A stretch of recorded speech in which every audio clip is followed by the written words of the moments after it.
Furious locals hit out at Elon Musk after his rocket launches ruin their beach town as the mogul plots to colonize Mars. Furious locals have hit out at Elon Musk after his rocket launches ruined their peaceful beach town as the tycoon plots to colonize Mars.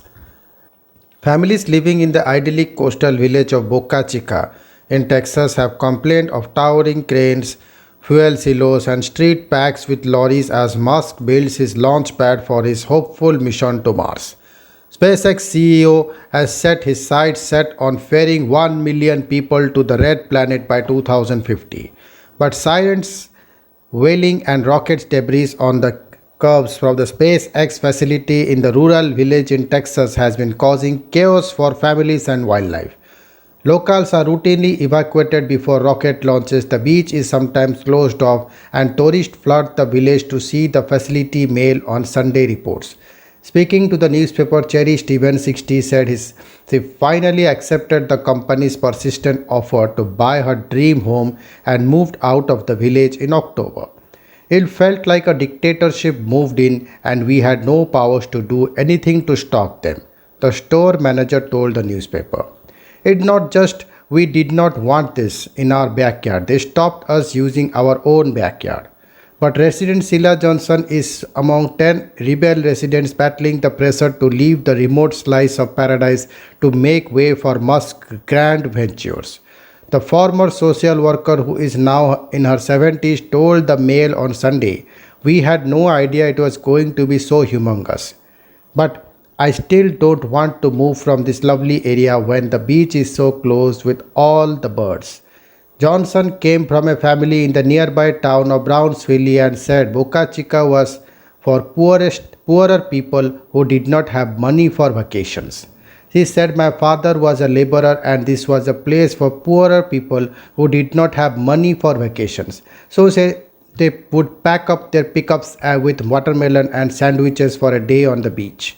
I loved this way was for the locals, the poor families, and it was so remote and beautiful with such a long stretch of beach." Johnson bought one of the houses in the village in 1982 and used some of her pension pot to buy a second home for holiday rentals. "This was my dream home," she said. "It was our heaven, our little piece of heaven that God gave us. And then with SpaceX, everything changed." Johnson's friend Stevens, who left the village, said, "It felt like a dictatorship moved in and we had no power to do anything to stop them."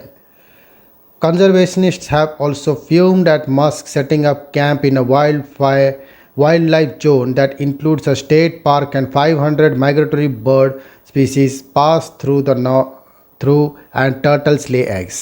Stephanie Blidio, a biologist with the non-profit Coastal Bend Base and Estuaries program, said, The loud rocket launches and explosions have unsettled the birds. This is a unique area. Elon Musk said this was the ideal place to launch rockets because it's just a big wasteland, but this is one of the best places for birds, he said. There is nothing else like it with the combination of coastal grasslands, lomas, hills, and saline mudflats. It comes after SpaceX successful launches and landed its Starship serial number 15 rocket last month, making it only prototype to survive a high-altitude flight test. The SN-15 Starship prototype is the first of its kind that has not blown to pieces after a high-altitude test. SN-15 reached 6 miles into the sky, hovered for a moment, and performed what Musk referred to as a belly flop before touchdown back down. This was the 5th high-altitude test of a Starship and the first that didn't result in an explosion. Previous test flights of the stainless steel rocket, which is around 14 stories tall, ended in a similar fiery fashion in December, February, and March. The goal of being able to re-land and reuse the rocket after its initial launch is essential to Starship's proposed interplanetary use, according to SpaceX. Thank you.